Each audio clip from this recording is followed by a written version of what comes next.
creamy broccoli. Tikisan natin ang ating bawang. Sunod na natin ang ating sibuyas. After that, lagay na natin ang ating baka. Lagyan na rin natin ito ng paminta.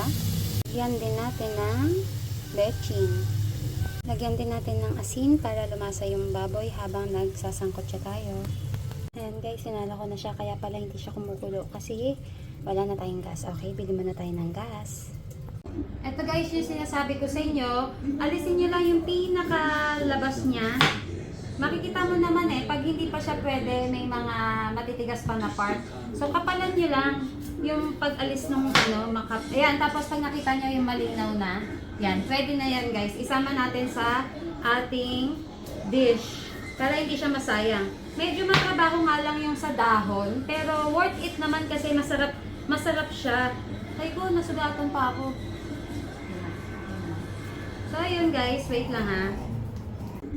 So ito pala guys yung nakuha natin sa stem ng mga dahon. Sobrang dami niya, no? So dagdag na siya dun sa dish mo. Tapos pati itong pinakapuno ng broccoli, di ba? Ito yung sinasabi ko sa inyo, malinaw na siya. Malambot na yung part na yan. Ito yung mga tinanggal lang natin to. Okay? And then hiwain na natin siya. Natignan nyo, ang ganda-ganda ng loob niya, di ba? Ayan. So pwede natin siya isama. Ito yung mga nakuha ko. Oh, ang dami, di ba?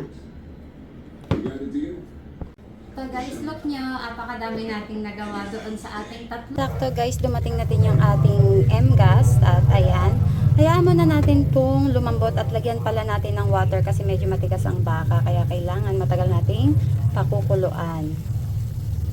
Ayan guys, medyo palambot na yung ating baka. Lagyan natin ng oyster sauce. Ayan. Dinamihan ko yung sabaw, dinagdagan ko pa kasi sobrang ginagawang sinigang ng aking anak itong sabaw ng beef broccoli dahil ang sarap-sarap naman talaga kasi kahit ako nagawa ko siyang sabaw.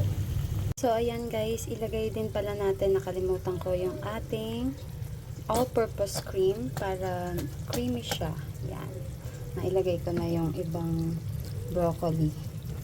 Saluin natin. Then antayin muna natin siyang kumulo. Huwag nating i-overcook yung ating broccoli. Hindi masarap pag overcook. Ayan na ang ating creamy broccoli. Grabe, sobrang sarap.